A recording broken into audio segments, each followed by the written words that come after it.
Salut la machine et j'espère que tu es au top. Dans cette vidéo, on va parler des lentilles convergentes et en particulier comment construire une image géométriquement. Alors on va voir les 3 types de rayons à connaître et la technique à maîtriser. Allez, on est parti.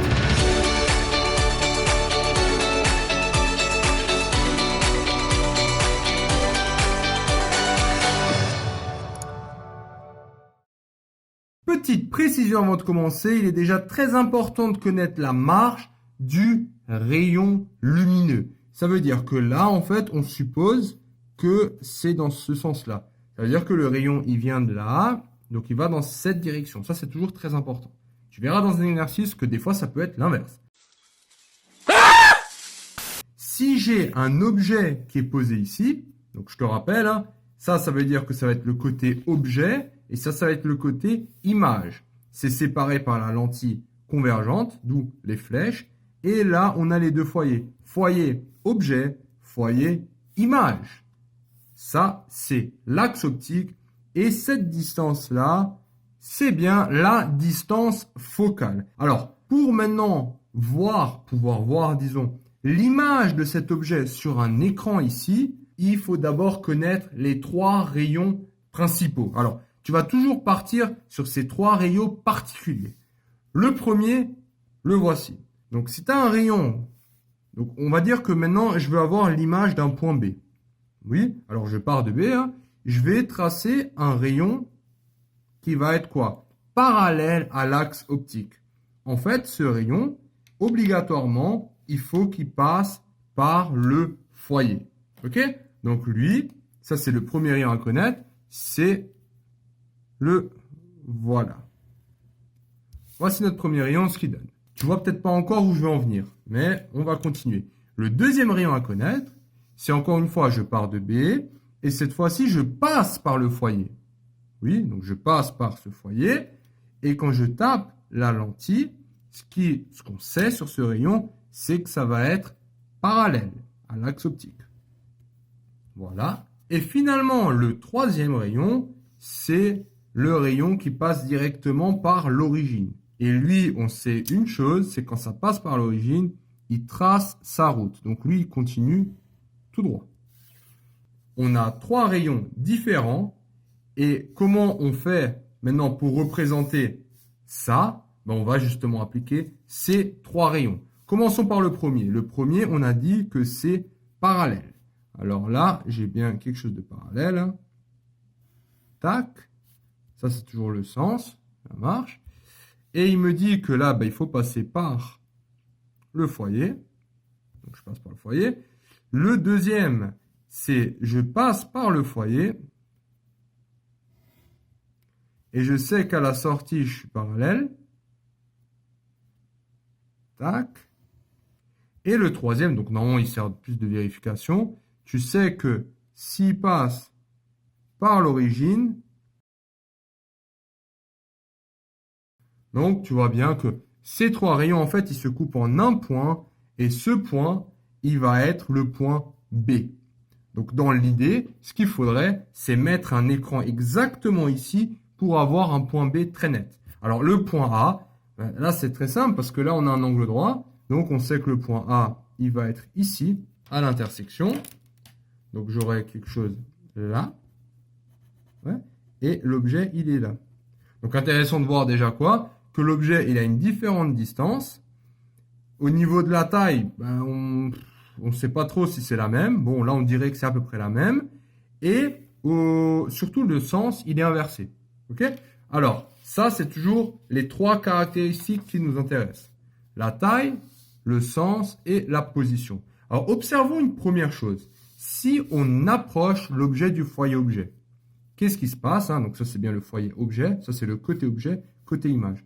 Alors, maintenant, si on approche, je vais refaire ça vite fait. Ce sera aussi... Donc, c'est comme un exercice. Je commence par les 3 rayons. Alors, allez, je commence par le premier. C'est le parallèle. On s'en fout, en fait, de l'ordre. Parallèle et ensuite foyer. Très bien. Le deuxième, il passe par le foyer. Tac. Et là, il est censé être parallèle. Donc, bon, je le fais après. Et le troisième, c'est celui-là qui passe directement là. Tac. Voilà, j'ai quelque chose de parallèle. Donc, même si c'est pas tout à fait bon, hein, on comprend bien l'idée, c'est que ça va frapper à peu près ici. Et là, clairement, qu'est-ce que je vois? En fait, en rapprochant l'objet, tu vois, avant, je savais pas trop au niveau de la distance, est-ce qu'il était plus grand? Ben là, on voit clairement que l'objet, il est plus grand. Et ça, si tu veux, c'est aussi un truc bon à savoir, c'est que si je rapproche l'objet du foyer objet, j'ai son image, donc j'ai son image là, qui va devenir plus grande. Le sens, c'est le même, et donc c'est juste qu'elle devient plus grande. Il y a juste un petit truc qu'il ne faut pas confondre. C'est pas parce que c'est une lentille convergente, comme on peut voir, hein, grâce aux extrémités, que ça veut dire qu'elle zoome. Hein. Ça n'a rien à voir. Zoomer, dans notre langage, est convergente. Ça, juste qu'on soit au clair. Alors, on remarque que là, si j'ai une ampoule, hein, avec une lentille ici au milieu, il y a son image qui s'inverse. Mais comment expliquer le phénomène de loupe où au final on regarde quelque chose et l'image elle n'est pas projetée sur un écran, mais au fond elle est projetée sur notre œil. Donc c'est au niveau de l'œil qu'on doit avoir quelque chose de plus grand. Alors pour bien comprendre ce phénomène de zoom, c'est en fait quand on a cette situation. Et tu vas voir que c'est un peu bizarre cette situation. Cette situation, si tu veux, donc là, j'ai encore une fois, donc le sens, il est là. Donc mon œil, il est ici. Donc dans l'idée, j'aimerais bien une image plus grande au niveau de mon œil. Alors je vais essayer, je vais appliquer les mêmes règles. Oui. Donc la première, c'est quoi pour tracer l'image? Tac, parallèle et foyer.